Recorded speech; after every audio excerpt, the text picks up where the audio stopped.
Scoop It.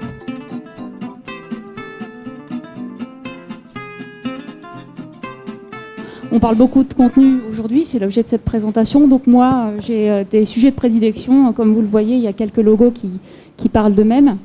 Donc je suis geek, fan de médias sociaux forcément, sinon je ne serais pas là parmi vous aujourd'hui. Je suis une grande fan de rugby, donc je suis une spécialiste du live tweeting sur le tournoi Destination et la Coupe du Monde de rugby en particulier, mais aussi un peu sur le top 14, mais pas uniquement, et j'y passe pas tous mes week-ends, je vous rassure, j'ai aussi une vie familiale et amicale.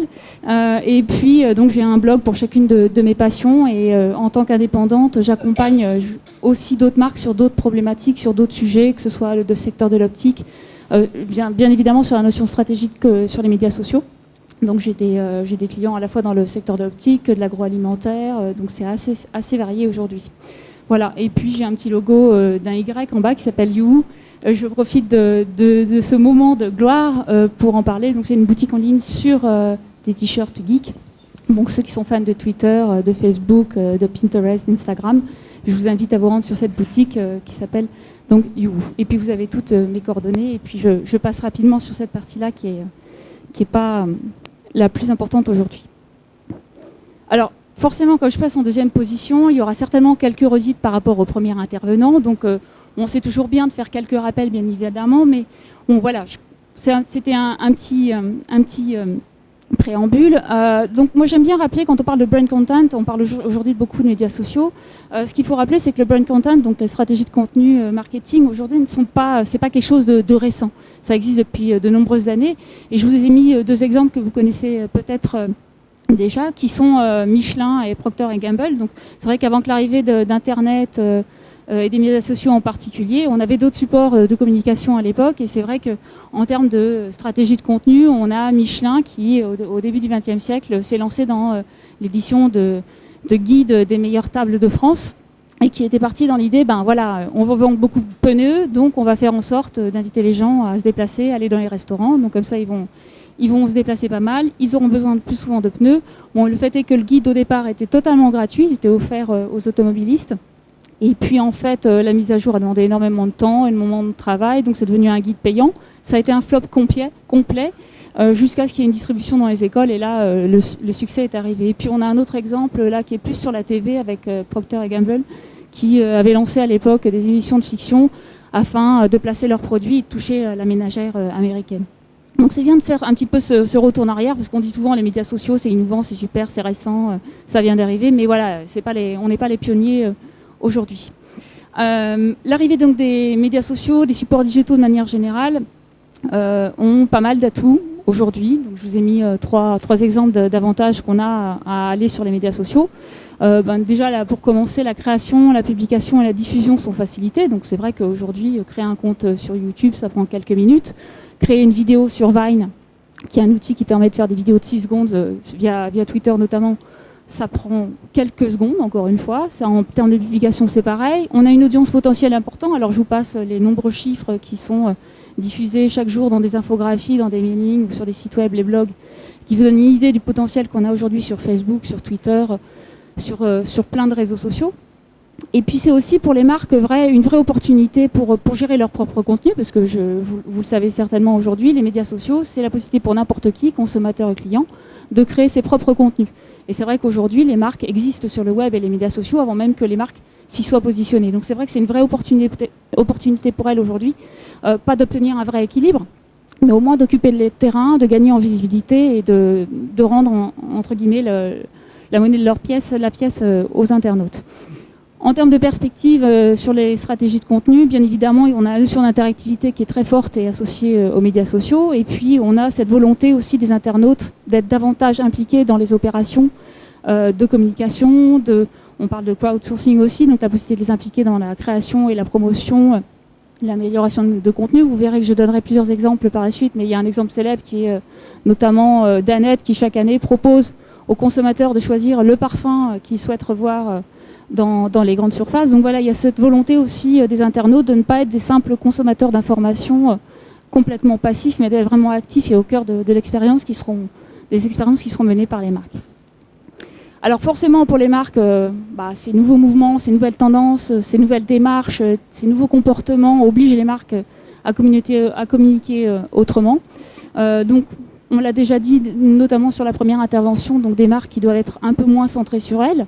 Quand je parle de compte Twitter à une entreprise aujourd'hui, je lui dis voilà, sur 100 tweets, vous en allez avoir 70 qui va tourner autour de la veille sur les sujets qui sont liés à l'activité de l'entreprise. Vous allez avoir 20 tweets qui vont concerner l'aspect relationnel et vous avez 10 tweets qui concernent uniquement la partie autopromotion. Souvent, les marques disent on va créer un compte Twitter, on va parler de nous, de nos activités, oui, mais pas uniquement. Il faut aller au-delà de ça. Il faut aussi s'intéresser donc davantage au centre d'intérêt de son audience. Ça pose la question de, on définit une éditoriale, mais pour définir une éditoriale, c'est-à-dire de quoi on va parler sur les différents canaux, ça veut dire qu'on a réfléchi aux objectifs, qu'on a réfléchi à l'audience aussi à laquelle on souhaite s'adresser, au choix des canaux en particulier. Donc ça, il y a pas mal d'étapes à suivre et quand on se lance sur les médias sociaux, il ne faut pas du tout se précipiter. Et pour vous donner un exemple aussi, mais j'en donnerai beaucoup d'autres, c'est un peu ce qu'on m'a demandé de faire un focus sur des exemples concrets d'utilisation des médias sociaux. J'avais rencontré le community manager de Dolce Vita Gaz de France et il m'avait expliqué qu'ils avaient créé une page institutionnelle sur Gaz de France, oui, Dolce Vita. Bon, ça ne motivait pas grand monde. Et puis un jour, ils ont pris le temps, ils ont pris du recul parce qu'on est beaucoup dans l'expérimentation et le tâtonnement, les tests. Et ils se sont dit, on va peut-être créer une page Facebook autour de la cuisine au gaz naturel. Et là, ils ont explosé les scores.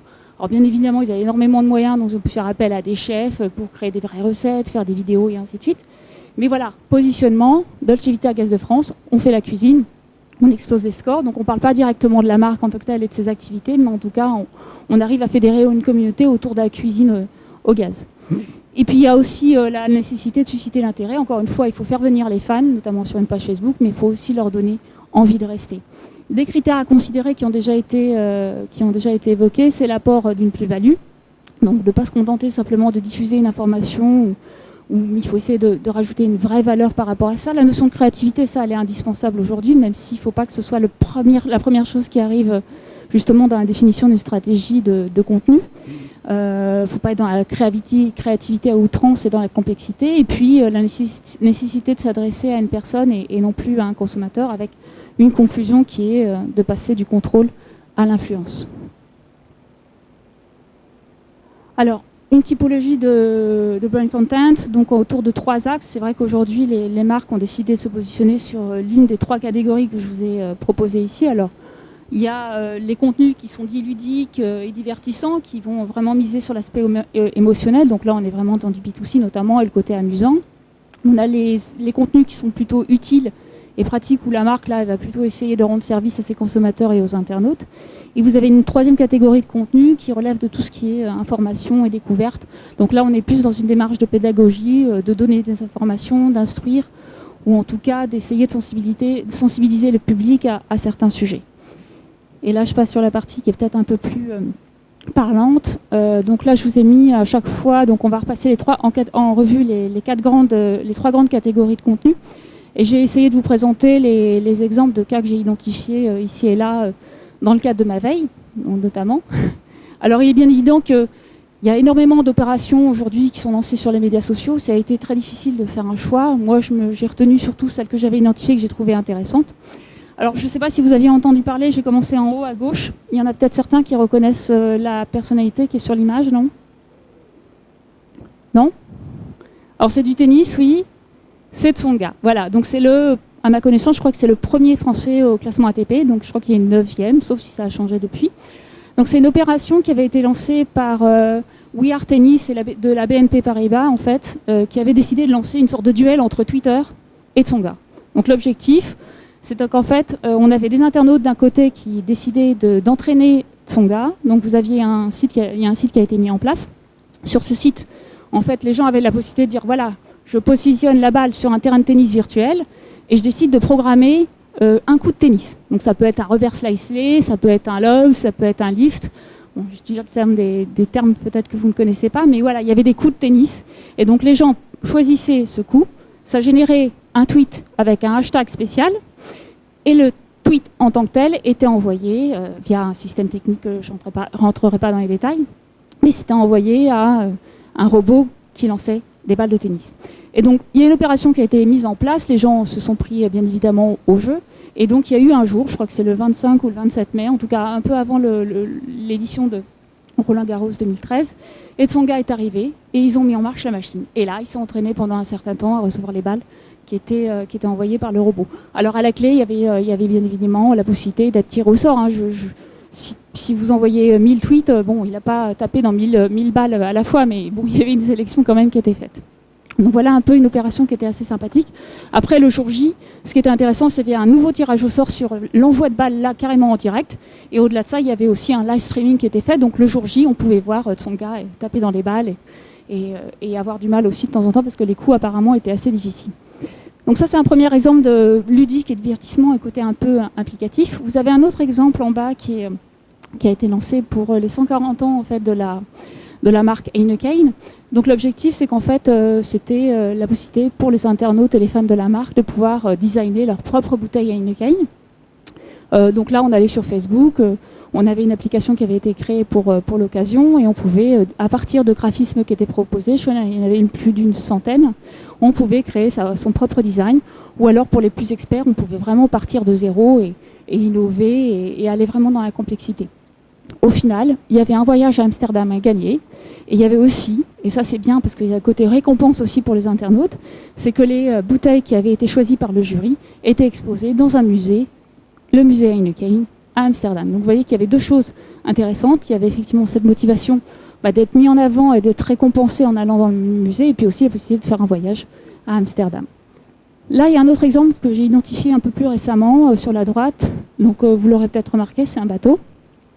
Donc c'est une opération qui a été lancée sur Facebook pour le groupe Groupama et la page officielle de Franck Hamas.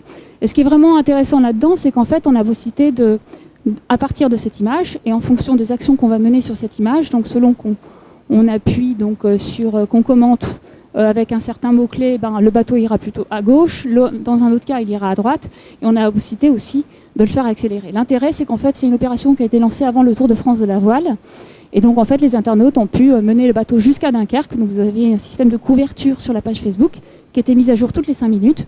Et donc, au final, vous aviez la possibilité de visualiser le trajet du bateau. Et le bateau allait plus ou moins vite en fonction des commandes qui étaient fournies par les utilisateurs. Donc, je trouve ça assez sympa de pouvoir manœuvrer un bateau à distance via une page Facebook. Alors, 4 autres exemples. Il y en a certains qui vont vous parler peut-être un peu plus que d'autres. Mais notamment, j'ai commencé par le premier en haut à droite qui forcément vous parle parce que vous êtes parisien et vous avez l'habitude de prendre les transports en commun. Bon, c'est pas nouveau. Dans le métro ou dans le RER, il arrive qu'il y ait des grèves, des incidents techniques, il peut y avoir des événements sportifs. Bref, tout ça fait qu'il me paraissait logique que la RATP se positionne sur Twitter notamment pour informer ses clients, ses utilisateurs du trafic en temps réel. Donc ça, c'est chose faite. Ça ne remet pas en cause l'existence d'autres comptes qui existent déjà sur Twitter, hein, bien évidemment. Il y en a qui s'étaient déjà lancés. La RATP a mis un peu de temps, mais ça y est, c'est fait, ils y sont. Et donc, il y a la ligne 1, et puis il y en a beaucoup d'autres. Il y a le RER A, il y a la ligne 14, la ligne 6, il y a la ligne 12, je crois aussi.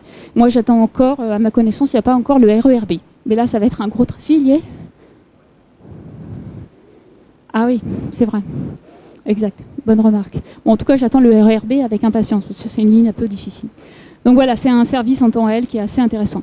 En haut à gauche, un exemple que j'ai pris de Ikea. Alors, ce n'est pas l'opération la plus originale qu'ils ont fait, parce que c'est une marque qui a la réputation de faire des choses assez créatives et assez originales et assez innovantes, je dirais. Donc là, en fait, c'est le côté vraiment pratique. Ils ont créé une chaîne sur YouTube, et l'objectif de cette chaîne, c'est qu'en fait de mettre à disposition des vidéos pour savoir comment monter un meuble en particulier. Donc là, vous achetez un meuble, vous ne savez pas comment le monter, plutôt que d'utiliser leur brochure, vous avez décidé grâce à la vidéo de trouver la bonne information et d'aller peut-être logiquement un peu plus vite. Là, vous avez en bas à gauche un exemple. Donc là, c'est la clinique des plantes. Alors, je vais retrouver le nom parce que c'est un truc super compliqué. Donc, c'est une association qui a monté ça. Donc, c'est assez compliqué à dire. Donc c'est l'UPJ, c'est l'Union des entreprises pour la protection des jardins et des espaces publics pour aider les jardiniers. Voilà, donc ça c'est une organisation. C'est très très long, ils ont bien fait de raccourcir à UPJ. Donc en fait, ils ont créé un compte Twitter. Alors ils ont la communication classique et institutionnelle, on va parler de nos activités, on va parler de nos événements. Mais ils ont aussi décidé de proposer un service à leurs utilisateurs. Vous avez une plante, elle ne se porte pas très bien, vous la prenez en photo, vous leur envoyez la photo, et ils vous disent, voilà, bon, alors c'est difficile à distance bien évidemment, mais en général, il vous apporte une réponse sur la démarche qu'il va falloir mener. Est-ce qu'il faut l'arroser un peu plus? Est-ce qu'il faut la mettre au soleil? Est-ce qu'il faut la rempoter? Donc voilà, un service assez simple de système de questions-réponses via Twitter avec des photos. Donc ça, c'est assez simple à faire et à mettre en place, et c'est super utile. Là, vous avez un autre exemple en bas à droite. Je ne sais pas si je suis dans les temps. Oui? D'accord. Donc vous avez un autre exemple, je suis encore une page après. En bas à droite, en fait, c'est une capture d'écran en fait, qui illustre une opération qui a été menée, enfin qui est toujours en cours d'ailleurs, qui est permanente, qui a été menée par un restaurant, je crois que c'est à New York, qui s'appelle le Komodo, qui a décidé en fait de donner accès à des photos sur Instagram. Donc Instagram, c'est une application mobile qui permet de prendre des photos et de rajouter des filtres. Il est de plus en plus courant aujourd'hui de prendre en photo les plats qu'on déguste dans un restaurant. Le restaurant, il n'est pas bête, il a dit, plutôt que de dire j'interdis la prise de photos de mes plats, il a décidé de rajouter un hashtag et un lien vers la page Instagram dans son menu. Donc les gens, ils arrivent dans le restaurant, ils veulent déguster un plat, ils ne sont pas très inspirés par le nom. Qu'est-ce qu'ils font? Ils cliquent sur le lien, ils vont sur le hashtag, ils voient les photos du plat en question. Donc du coup, ça leur permet de savoir si c'est vraiment intéressant ou pas intéressant. Et en plus, ils accèdent à l'ensemble des commentaires qui sont mis sur chacun des plats. Donc voilà, c'est un petit service, c'est simple, mais ça donne un petit service quand même aux personnes qui arrivent sur place. Alors, sous réserve, bien évidemment, que les commentaires soient positifs. S'ils sont négatifs, voilà. Après, les photos qu'on prend de ces plats, soit on arrive à mettre en valeur les plats, soit c'est plutôt l'inverse. Mais bon, c'est assez risques et périls, mais en tout cas, ils sont dans une démarche de transparence et d'ouverture par rapport à leurs clients. Et enfin, les 4 derniers exemples. J'ai quelques minutes encore. Alors, on a en haut, alors, vous avez vu, j'ai parlé essentiellement de Twitter et Facebook, c'est aujourd'hui les réseaux sociaux les plus importants. Mais on a un exemple en bas encore avec du YouTube, donc, enfin du live stream.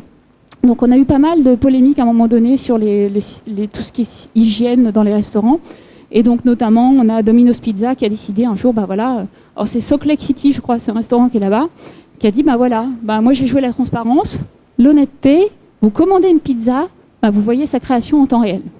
Donc depuis la fabrication de la pâte jusqu'à la sortie du four, vous voyez toute la confection de votre pizza. Et en plus, le petit bonus, la cerise sur le gâteau, c'est quand votre pizza sort du four, vous avez un petit panneau avec votre prénom à côté. C'est sympa. Hein? Bon, ça joue la transparence. Alors après, l'intérêt, c'est que si vous voyez une souris passer derrière, voilà, j'espère que vous avez enregistré le streaming. Donc c'est vraiment intéressant. En bas à droite, c'est une opération assez originale qui a été lancée par un musée. Donc il faudrait que je retrouve le nom, mais bon, je n'ai pas perdre de temps dans mes feuilles.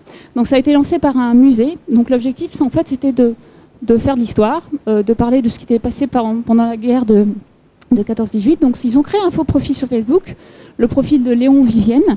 Donc c'est un poilu de la guerre 14-18. Alors je vous rassure, ils ont pas l'expérience n'a pas été menée pendant 4 ans, parce que ça demanderait énormément de contenu. Mais l'objectif, c'était de faire vivre le quotidien d'un poilu de cette guerre-là, à travers la publication de statuts, de photos, donc de son régiment, de sa vie dans les tranchées. Donc vous aviez les commentaires de sa femme, donc sa femme c'est dans la couverture. Vous aviez aussi les commentaires d'amis, la mère, enfin voilà, il y a toute une série d'informations qui ont été postées qui permettent de faire vivre justement cet événement. Donc dans un cadre éducatif pour des collégiens, ou vraiment, si on élargit le spectre, vraiment de côté archives, il y a vraiment énormément d'informations dans ce statut Facebook. Pour finir, vous avez en haut à droite une opération qui a été lancée par l'association WWF, qui avait pour but en fait d'attirer l'attention du public, du grand public, par rapport au réchauffement climatique et à la situation des ours polaires.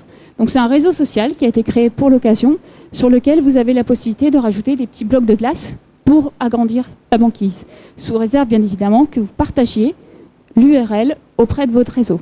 Et puis vous aviez aussi la possibilité d'acheter, entre guillemets, un ours polaire et donc de reverser des fonds via cette plateforme à l'association. Et puis le dernier point, après j'en aurai fini. Donc c'est une opération qui a été lancée par la Ligue contre le cancer colombienne, qui avait pour but en fait de sensibiliser les gens donc à cette maladie qui est le cancer et qui en fait a tendance à arriver sans qu'on y fasse attention. Et donc qu'est-ce qu'ils ont fait? Ils ont créé plusieurs comptes Twitter. Donc un compte Twitter pour le cancer du sein, un compte Twitter pour le cancer du poumon et ainsi de suite. Donc je crois qu'il y a dû y en avoir 7 ou 8. Et donc ils ont créé ces comptes-là. Ils ont commencé à suivre des milliers de personnes en Colombie, et notamment des personnalités, des sportifs, des journalistes, des artistes. Et puis au bout de quelques jours, ils ont envoyé les premiers tweets. Du genre, à la couleur de votre peau, jusqu'à de dire que ça ne va pas très bien. Et donc là, dans ceux qui réagissaient immédiatement, typiquement, ils s'en sortaient plutôt pas trop mal, puisqu'en fait, le compte Twitter en question qui les avait contactés leur répondait « c'est bon, ça a été pris à temps, on va pouvoir vous soigner ». Par contre, ceux qui réagissaient au bout d'une semaine avaient un autre tweet qui était envoyé, qui était « ah bah là, je suis désolé, mais c'est trop tard ». Je caricature, hein, c'était un petit peu mieux formulé quand même. Et bon, voilà, c'est une façon de sensibiliser au cancer et aux symptômes du cancer qui ne sont pas forcément visibles au premier abord. Voilà. Merci à elle, sous vos applaudissements. Scoop It.